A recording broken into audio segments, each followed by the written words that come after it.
Good morning, children.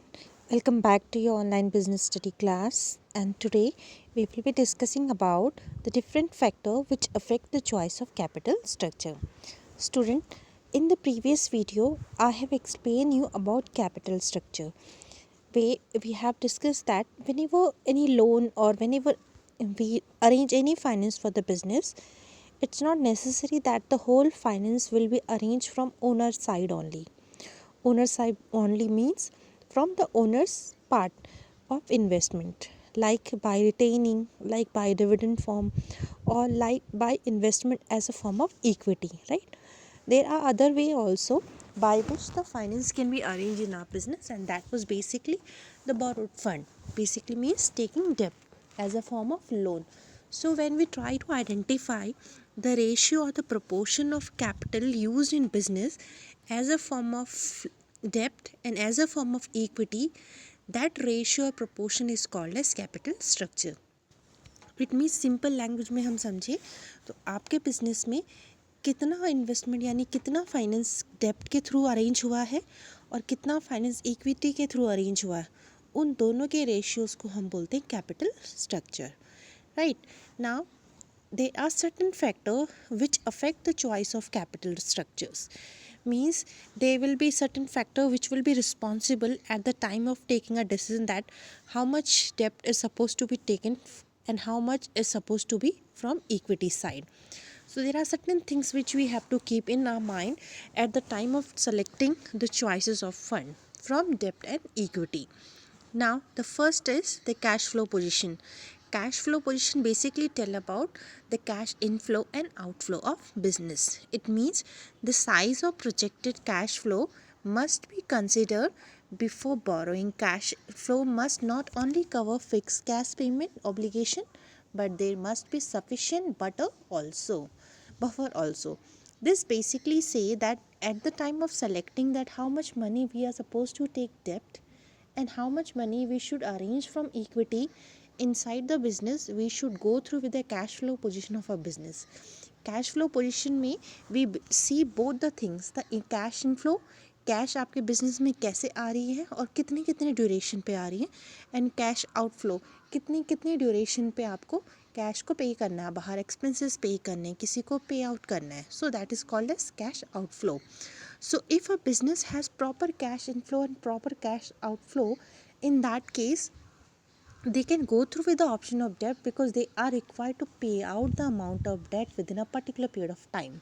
But if a business does not have a good or quick inflow and outflow, that time they will think before going through with the option of debt. So this is the first factor which affect the business at the time of deciding the capital structure decision, and that was the cash flow position of a business. Cash flow position of a business means cash inflow and cash outflow.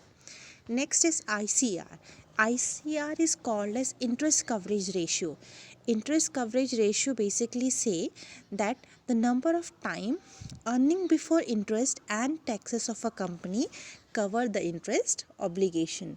Interest obligation basically say that if we are going through with the option of debt, if we are arranging money for our business as an option of debt, so we need to pay out a principal amount also, and plus we need to pay out a interest amount also. So this is for these interests are or these principles are our obligation towards our lender कि हमें पे करनी ही करनी है, whether we are in a profit mode in a business or whether we are in a lossable mode, right? So these are our obligations. Now yesterday in the formula, in the previous video we have discussed that what is EBIT. EBIT of a business basically means earning before interest and tax. It means when we got profit in our business, and that profit, the interest rate of the debtors and the taxes are not deducted, we call that particular amount as a EBIT amount, because the interest is also included there which is supposed to be paid to the debtors, and the tax amount is also included there. That's why that profit of a business where the interest amount is not paid to the debtors and the tax amount is already there included in the profit is called as EBIT, right? So formula for taking EBIT or formula for taking ICR equals to EBIT upon interest amount. It means अगर आप earning before interest and tax में से interest को interest से divide कर देंगे तो आपके पास में जो रेट आएगा, जो प्रॉफिट आएगा, that will be called as ICR. वो आपका कहलाएगा ICR, that is interest coverage ratio. Interest coverage ratio basically आपको बताता है कि कितने time earning before interest and tax of a company cover the interest obligation. यानी जब आपका इंटरेस्ट और टैक्स आया, EBIT आया, ऐसी कितनी बार सिचुएशन है जो कि कंपनी का जो EBIT है उसमें ऑलरेडी टैक्सेस की अमाउंट ऑब्लिगेट हो रखी है पेमेंट ही, right? So that is called as ICR. Next is your डेब्ट service coverage ratio, that is DSCER. DSCR, debt service coverage ratio, take care of all the deficiency referred to in the interest coverage ratio. Now this is just opposite of your ICR. We are talking about ICR. ICR में हम बात कर रहे हैं कि जो हमारा EBIT आया है, कितनी बार EBIT इतना आ गया है कि उसमें जो इंटरेस्ट के ऑब्लिगेशन है वो ऑलरेडी कवर हो गए हैं. यानी आपका प्रॉफिट इतना ज़्यादा आ गया कि अगर आप इंटरेस्ट भी पे करते हैं बाद में, तब भी आपको मैक्सिमम अमाउंट से ज़्यादा प्रॉफिट मिल रहा है. So that is called ICR. डेब्ट सर्विस कवरेज रेशियो आपको बताता है कि इन केस ICR में कुछ डेफिशिएंसी आ गई हैं, जो हम लोग we are talking about that how many time that the EBIT is obligated to pay out the ICR amount. But यहाँ पे अगर डेफिशिएंसी आ गई हैं, the profit amount is less, जहाँ पे इंटरेस्ट की अमाउंट पे नहीं हो पा रही है, ऑब्लिगेट नहीं हो पा रही है, that position is called as DSCR. तो डेब्ट service coverage ratio take care of deficiency refer to in the interest coverage ratio. यानी ICR में जो डिफिशियंसी होती है उनको कौन कौन के टेक केयर करता है? डेब्ट service coverage ratio take care about that. The cash profit generated by the operations are compared with the total cash required for the services of the debt and preferential share capital. It means the cash profit generated by operation, जो cash profit जो generate होता है किसी भी एक project को complete करने के बाद में या ऑपरेशंस को कंप्लीट करने के बाद में, उस कैश प्रॉफिट को we are suppose to compare it with the cash required for the services of डेब्ट एंड प्रेफरेंशियल शेयर कैपिटल. जो हमने डेब्ट और प्रेफरेंशियल शेयर कैपिटल में जो सर्विसेज के लिए जो कैश यूज़ किया होगा, we use to compare that, and in that case only if you find that there are the DSCR higher. अगर DSCR हायर आ गया है आपका, जब हमने जो कैश प्रॉफिट है उसको कंपेयर किया है एक्चुअल जो हमने सर्विसेज यूज़ किए हैं डेब्ट में और प्रेफरेंशियल शेयर कैपिटल में, और in that case if you find that the DSCR is higher, it basically indicate the ability to meet cash commitment. यानी अगर DSCR हाई आया है तो easily a owner can able to pay out the money of debts. If it is low, then the owner will have issues to pay out the money. The next is return on investment.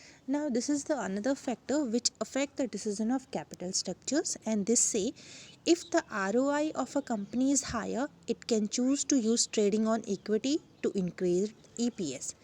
Its ability to use debt is greater. It basically say that if ROI is higher, ROI मतलब rate of investment. If the rate of investment of a company is higher, we can go through with the option of equity, because we can easily trade out equity. Trading equity means selling and purchasing the equity in the stock market. Why? Because in that case when we have our ROI high, rate of investment जब हमारा high होता है तो वहाँ पे क्या होता है, स्टॉक मार्केट में प्राइजेस क्या हो जाते हैं, शेयर्स के हाई हो जाते हैं. So it's become very easy for us to trade out, to sell and purchase our shares in the market of stock exchange. Or even in that case it's our ability to use even more and more debt also. So this also affect at the time of taking decision from an enterprise side, that how much amount of debt is supposed to be used and how much amount of equity is supposed to be used for financing the business. Next is cost of debt. Now this is very easy term. Cost of debt basically means, as we are talking about capital structures factors, it means we should be taking that what will happen if we will take this much of amount of debt in our business, and what will affect if we will take this amount of equity in our business. So a firm ability to borrow at a lower rate increase its capacity to employ higher debt. It means if any organization is there who can get the debt, who can get the loan in a low rate of interest way, they will go through with the option of more higher debt. If there is any organization where taking loan is more expensive for them, they have to pay more interest rate for that, so that organization will go low in debt. So the cost of debt is also affecting the capital structure decision. Next is tax rate. Now tax rate basically say that interest is deductible expenses, like if we have taken debt. So whenever we will be paying our taxes, the interest amount which we have paid on our debts will be deducted from the tax. So in case any organization is there who want to get the profit of deducting taxes, they will go through with the option of debt, because they know that the amount of interest which they have to pay on debt is, that is, tax is deductible. If there is any organizations, those who feel that they are not able to pay out the interest amount, in that case they can go through with the another option. Next is cost of equity. Now cost of equity basically say that the stock owners expect a rate of return from the equity which is commensurate with the risk they are assuming. It means whenever there is any owner who used to invest money for the shares, right, they expect a particular amount of return from that shares, right? When a company increased debts, the financial risk faced by the equity holder increased. It means if the company is going through with the more and more debts, in that case, the financial risk is also going to be faced from the equity shareholder. And why? The reason behind this is that equity shareholders are the main owner of the organization. In case more and more debt will be arised and the company will not able to pay out their obligation means the amount of debt and the interest amount, in that case even their personal assets can also be sold. So that is the reason they used to go through with the cost of equity also. If they want to get more and more profit, they have the another option. If they want to get, they don't want to get any type of risk, they will not go through with the option of debt. Next is flotation cost.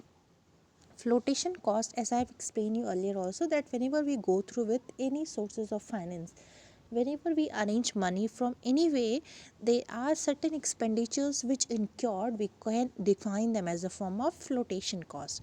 So the process of raising resources also involves some cost, like public issues of shares and debentures required considerable expenditures. Getting a loan from a financial institution may not cost so much. These considerations may also affect the choice between debt and equity and hence the capital structures. Right? It means flotation cost means that whenever we arrange finance from some sources, these sources also use certain costs. So the expenditures on arranging finance from the different sources can be called as flotation cost. So at the time of deciding about the capital structure of organization means deciding about how much finance is going to be arranged from debt and how much is going to be arranged from equity. We also considered the flotation cost of all these sources, and according to that only we decide that which is the source which will be having less expenditures for us. Next is risk consideration.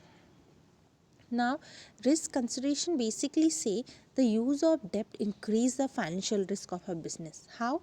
Because no matter what position or what is the financial health of organization, if you have taken debt from somewhere, you need to pay out this within a particular period of time, including the interest amount also. So in case the organization is not in such a way, in case the financial health of organization is not so strong and not able to pay out the money, that time the organization can also get liquidated to pay out the money of the debtors, right?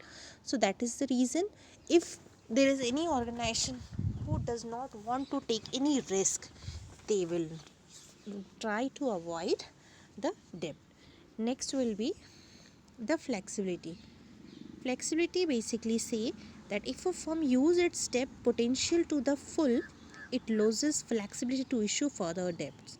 To maintain flexibility, it must maintain some borrowing powers to take care of unforeseen circumstances. Flexibility basically say that if an organization has a limit, that they know that how much amount of debt they will be able to repay with the interest amount. So if any organization is there who has already used his all the debt potential, they have taken their debt according to their potential already, they will be not able to issue these debt further for the future purpose. So this is to maintain the flexibility. It is must for us to borrow power to take care of certain things. It means it is must for our organization to see that they are supposed to take only that much of debt, so in future if it required they will be able to arise more. Next is control. Now this is very important term. When we talk about control, it basically covers equity shareholders, right? Now control basically means if we are following a capital structures where more debts are arised, right? It means we are financing our business by the help of more debt, taking more debt. In that case, the control will not be diluted. Control basically means the power will be not given to the person from whom we have arranged the money, but in case we are issuing more equity to public, so what is going to happen, the power will be handed over, and the control and the power will be dilated to the public who or the shareholders who has purchased the shares. So if any organization is there who want to keep the control in the hand of them only, they don't want to issue to any another shareholders or any other public issues, so they will go through with the option of debt where there is no control issue. So even the shares can be issued to public also for the purpose of arranging finance. Next is regulatory framework. Now regulatory framework basically means when we talk about business and we talk about shares we used to trade them into a stock market or stock exchange, right? And stock exchange need to follow the rules and regulation which has been made by SEBI, that is Stock Exchange Board of India, right? So it basically say that there are certain rules and regulation which has been made even for the public issue of shares and debentures also, and these has been made from SEBI guidelines. SEBI used to see that how much funds from the bank will be allowed for any organization, how much funds will require from financial institutions to fulfill the norms. So that's why these are certain regulatory framework also which affect the business at the time of deciding the debt and equity ratio, which means capital structures. Next is stock market condition. Now if the stock market are bullish basically means where the prices of the shares are increasing, the prices are highlighting, right? Equity shares are more easily sold even at a higher prices. It means if your share market is going on a inflation rate, आपके prices high होने में लगे हुए हैं, आपके जो shares के prices हैं वो अच्छे रेट में जा रहे हैं, तो that time what can happen if organization has issues more and more shares and sold more trade more share in the stock market, the share can also be sold into a higher prices. Now that time they can go through with the option of equity because they will be getting high prices for their share. But if stock market is going in a mode of bearish का मतलब होता है where the prices are getting going down, right? So in that case they will not go through with the equity capital because it will be difficult for it when the stock market or stock exchange is in a bearish period to sold these equity shares, so that time they can go through with the option of debt. Next is capital structure of other company. Capital structure of other company basically means it is a useful guidelines that whenever we prepare a capital structures for our company, capital structure means debt or equity ratio, we used to go through with the other company capital structures ratios also, just to get how our think plan in such a way that we can able to compete with other companies also. Now we have to be very careful at the time of going through with the capital structure of another other company also, because each and every company have a different cash inflow and cash outflow position. So you cannot maintain the same capital structures of other company if the situation of your company is different and their company is different, if the financial health of your company is different and their companies are different. So there are lots of things which need to be taken care at the time of deciding capital structures of your company by comparing it from others organization. Student, this was all about your today video. In the next video, we will be talking about the fixed and working capital and the different factor which affect the fixed and working capital. Thank you.